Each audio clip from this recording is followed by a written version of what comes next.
प्यारे बच्चों, स्वागत है आप सभी का एक नई क्लास में। बच्चों, आज की क्लास जो है वो हमारे कक्षा 8 के अध्याय 5 वर्ग और वर्गमूल पर होने वाली है। इस अध्याय के हम पहली प्रश्नावली यानी प्रश्नावली 5.1 के बारे में बात करेंगे। चलिए क्लास को शुरू करते हैं।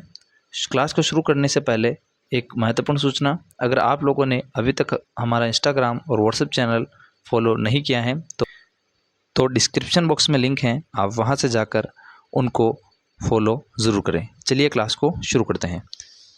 हमारा पहला प्रश्न है, निम्नलिखित संख्याओं के वर्गों के इकाई के अंक क्या होंगे।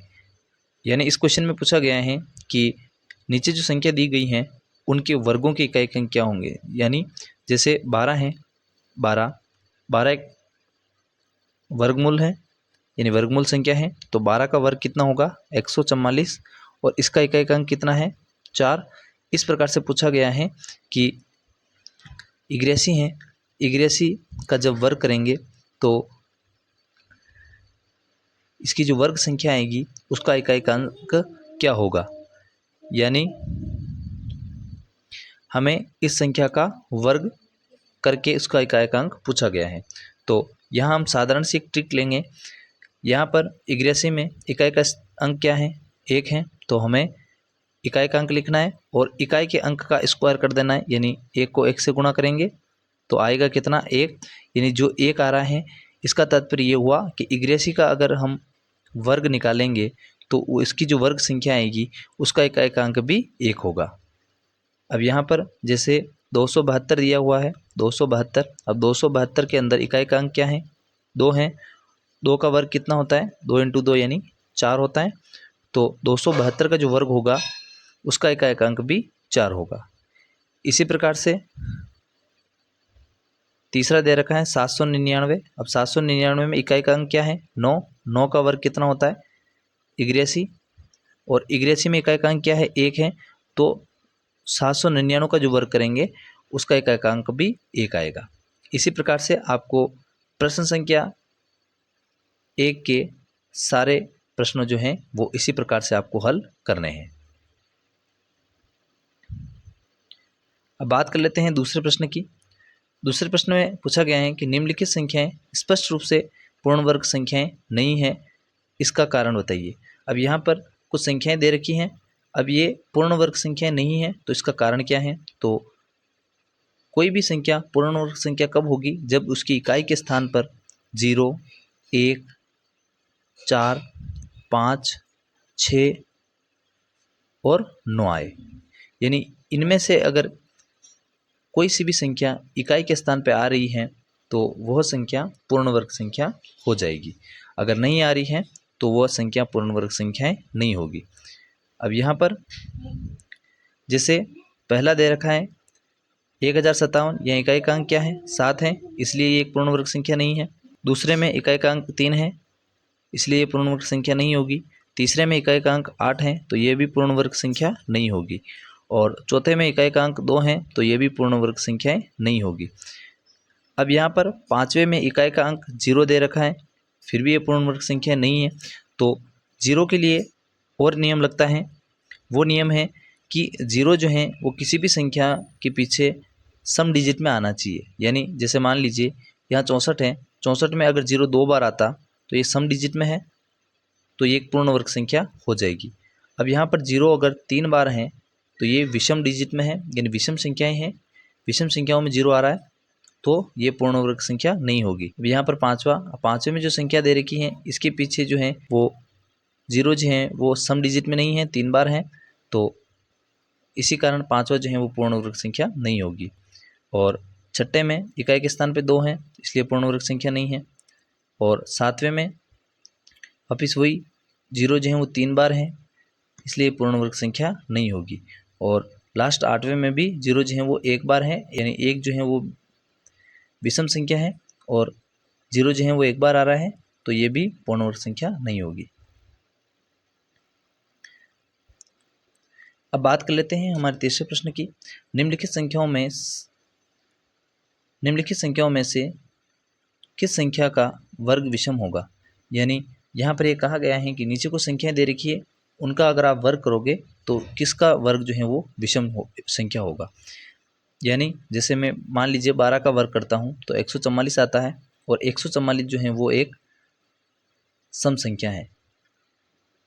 और 13 का जब मैं वर्ग निकालता हूँ 13 का, तो 13 का वर्ग आता है 169, और 169 जो है वो एक विषम संख्या है।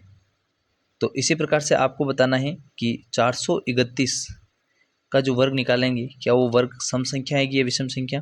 तो यहाँ पर इकाई का अंक देखना है, इकाई का अंक 1 है और 1 का वर्ग कितना आता है, 1 आता है, और 1 जो है वो विषम संख्या है, तो इसका जो वर्ग है वो भी विषम आएगा, इसका जो वर्ग है वो भी विषम आएगा। इसी प्रकार से 2826 का 2826 में इकाई का अंक 6 है, और 6 का वर्ग कितना होता है, 6 का वर्ग होता है 36, और 36 में जो इकाई का अंक है वो 6 है, और ये 6 जो है वो सम संख्या है, तो इसका जो वर्ग है वो सम संख्या होगा। इसी प्रकार से तीसरे में इकाई का अंक 9 है, और 9 का वर्ग इग्रेसी होता है, और इग्रेसी में इकाई का अंक 1 है, इसलिए ये इसका जो है वर्ग विषम होगा। और चौथे में इकाई का अंक 4 है, तो 4 का वर्ग कितना होता है, 16 होता है, और 16 में इकाई का अंक 6 है, और 6 जो है वो सम संख्या है, तो इसका जो है वो वर्ग विषम, इसका जो है वो वर्ग सम होगा, यानी विषम वर्ग विषम संख्या नहीं होगी। अब आगे बढ़ते हैं। हमारा चौथा प्रश्न, निम्नलिखित प्रतिरूप का अवलोकन कीजिए और रिक्त स्थान भरिए। यहाँ पर रिक्त स्थान दिया हुआ था, तो इस प्रकार से हमें सबसे पहले पैटर्न का पता लगाना है। यहाँ देखिए 11 का स्क्वायर हो रहा है और 121 आ रहा है। अब यहाँ पर देखो आप 101 का स्क्वायर, यानी दोनों एक के बीच में 1 0 बढ़ चुका है, तो यहाँ पर आगे 10 और 2 के पीछे 2 के आगे 1 0, फिर 2, फिर 0 1, यानी फिर इसी को उल्टा करके लिख दिया है। और तीसरे पायदान पर 1 और 2 बार 0 और फिर 1 का स्क्वायर ऐसे दे रखा है। अब यहाँ पर तीसरे पायदान पर देखिए आप, यहाँ आगे आ जाएगा 100, फिर बीच में 2, और वापस ये संख्या जो है वो उल्टी रिपीट हो जाएगी। सेम उसी प्रकार से यहाँ पर जो है, अब इसका पैटर्न निकालने के लिए यहाँ पर देखिए 1 0 0 0 0 1, यहाँ पर 0 कितनी बार दे रखा है, 4 बार। तो यहाँ पर क्या करना है कि 1 0 0 0 0 2, फिर वापस इसी संख्या को उल्टा करके लिख देंगे कुछ इस प्रकार से। और लास्ट वाले में भी सेम ऐसे ही हो जाएगा। यहाँ पर 1 है तो लास्ट वाले में भी सेम ऐसे ही हो जाएगा, जितने 0 हैं वो 2 के आगे आ जाएंगे, यानी 1, और फिर यहाँ आ जाएंगे, फिर वापस वही उल्टा प्रोसेस चालू हो जाएगा। अब इसी प्रकार से पांचवें प्रश्न में भी एक प्रतिरूप दे रखा है। तो पांचवें प्रश्न में देखिए आप, 11 का स्क्वायर दे रखा है 121, और यहाँ पर 1 0 1 है, और इसका आता है 10 2 0 1। इसी प्रकार से अब पैटर्न को समझना है आपको। अब यहाँ पर देखिए 10 10 1 का स्क्वायर दे रखा है, यानी यहाँ पर बीच में 1 आ चुका है, 1 बढ़ चुका है। अब इस पैटर्न को देखिए आप, 102 यहाँ 1 आया है, तो यहाँ बीच में 3 आ चुका है, और वापस 2 0 1, यानी आगे की संख्या सेम रहेगी। आगे की संख्या ये बीच में 3 बढ़ चुका है, अब वापस इसी संख्या को उल्टा करके लिख देंगे 0 2 0 1, यानी अब अपना जो खाली स्थान है वहाँ भी कुछ इसी प्रकार से आ जाएगा। जैसे यहाँ पर आ जाएगा 1 0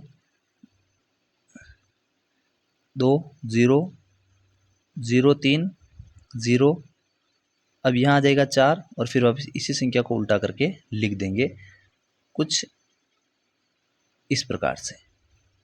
अब सेम प्रोसेस यहाँ पर बीच में 5 आए हैं, यानी इस संख्या के अंदर जो है वो 0 1 बढ़ जाएगा। अब यहाँ पर भी कुछ इसी प्रकार का पैटर्न दे रखा है। तो पैटर्न को समझते हैं। सबसे पहले देखिए 1 का स्क्वायर, 2 का स्क्वायर, 3 का स्क्वायर, 4 का स्क्वायर, 5 का स्क्वायर और 6 का स्क्वायर। प्लस 2 का स्क्वायर, 3 का स्क्वायर, 4 का स्क्वायर, 5 का स्क्वायर, तो यहाँ कितना हो जाएगा 6 का स्क्वायर, यानी इस रिक्त स्थान पे आ जाएगा 6 और नीचे 7 का स्क्वायर। अब यहाँ पर दूसरे स्थान पर देखना आप, यहाँ पर दे रखा है 2 का स्क्वायर, 6 का स्क्वायर और 12 का स्क्वायर। अब यहाँ पैटर्न क्या बन रहा है, यहाँ पैटर्न ये बन रहा है, दोनों के बीच में 4 को प्लस किया, कितना हो गए 6। अब 6 के अंदर जो है वो हम 6 को प्लस कर देंगे, कितना हो जाएगा 12। अब यहाँ पर 12 के अंदर जो है वो हम 8 को प्लस कर देंगे, कितने को प्लस करेंगे 8 को, तो कितना हो जाएगा यहाँ 20 हो जाएगा 20। अब 20 के अंदर जो है वो हम वापस 10 को प्लस कर देंगे, तो कितना हो जाएगा 30, और 30 के अंदर हम 12 को प्लस कर देंगे, यहाँ 10 को प्लस करेंगे और फिर 12 को प्लस कर देंगे, तो यहाँ हो जाएगा 42। अब इसी प्रकार से सेम 3 के अंदर 4 को प्लस करेंगे 7 के अंदर 6 को प्लस करेंगे 13 के अंदर 8 को प्लस करेंगे 21 के अंदर 10 को प्लस करेंगे 31 के अंदर 12 को प्लस करेंगे, तो यहाँ आ जाएगा 43। अब यहाँ पर 7वां प्रश्न, योग सक्रिय किए बिना योगफल ज्ञात कीजिए, यानी यहाँ आपको योग नहीं करना है, यहाँ पर बिना इसको ये करें आपको योग बताना है। तो यहाँ पर देखिए आप लगातार कितनी विषम संख्याओं का योग दे रखा है, जैसे यहाँ पर 1 3 5 7 9 ये लगातार संख्याएं हैं और लगातार विषम संख्याएं दे रखी है। अब जितनी संख्याएं दे रखी होती है, यानी जितनी विषम संख्याएं दे रखी है, आपको उतनी ही विषम संख्याओं को गिनकर उनका वर्ग कर लेना है। जैसे यहाँ पर 1 2 3 4 5 5 विषम संख्याएं दे रखी है और वो भी लगातार, तो 5 का वर्ग कितना होता है 25, यानी इन संख्याओं को जब आप जोड़ेंगे तो कितना आ जाएगा 25 आ जाएगा। इसी प्रकार से यहाँ पर 1 2 3 4 5 6 7 8 9 10, अब यहाँ पर 10 बार जो है वो विषम संख्या आपस में प्लस हो रही है और लगातार विषम संख्या 10 बार प्लस हो रही है, तो 10 का वर्ग कितना हो जाता है 100, तो यानी इन संख्याओं का जो योग है वो कितना हो जाएगा 100। इसी प्रकार से तीसरा प्रश्न भी है। तीसरे प्रश्न में कितनी विषम संख्याएं हो रही है, तो यहाँ पर लगातार जो है वो 12 विषम संख्याएं हो रही है और 12 का जो स्क्वायर है वो कितना हो जाता है 144, तो इनका जो योग है वो कितना हो जाएगा 144। अब बात कर लेते हैं प्रश्न संख्या 8 की। यहाँ पूछा गया है कि 49 को 7 विषम संख्याओं के योग के रूप में लिखिए।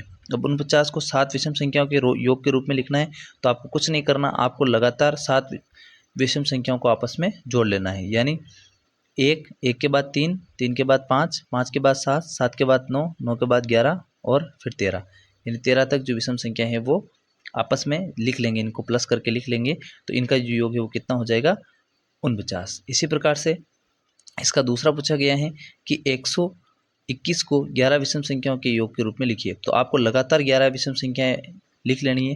जैसे पहली विषम संख्या 1 हो जाती है, उसके बाद 3 आता है, 3 के बाद 5 आएगी, 5 के बाद 7, फिर 9 11 13 15 17 19 21, इस प्रकार से इनको प्लस करके लिख लेना है, यानी इनका जो योग है वो कितना हो जाएगा 121। अब बात कर लेते हैं हमारे अंतिम प्रश्न की। निम्नलिखित संख्याओं के वर्ग के बीच में कितनी संख्याएं हैं। अब यहाँ पर इनके वर्गों के बीच में कितनी संख्याएं हैं, यानी जैसे 12 का वर्ग कितना आता है 144 और 13 का वर्ग कितना आता है 169, यानी अब इन दोनों के बीच में कुल कितनी संख्याएं आ जाएगी ये अपने को पता लगाना है। तो यहाँ पर आपको इतना करने की ज़रूरत नहीं है, यहाँ पर एक सूत्र हो जाएगा। जैसे मान लीजिए आगे वाली संख्या को हम n मान लेते हैं, क्या मान लेते हैं n मान लेते हैं, तो n बराबर 12, अब 13 जो है वो क्या हो जाएगा, जैसे 12 जो है वो हो जाएगा n का स्क्वायर, तो 13 क्या हो जाएगा 13 हो जाएगा n प्लस 1 का होल स्क्वायर, क्योंकि n के अंदर 1 जुड़ जाएगा, यानी 12 के अंदर 1 जुड़ जाएगा 13 हो जाएगा और 13 का स्क्वायर हो जाएगा।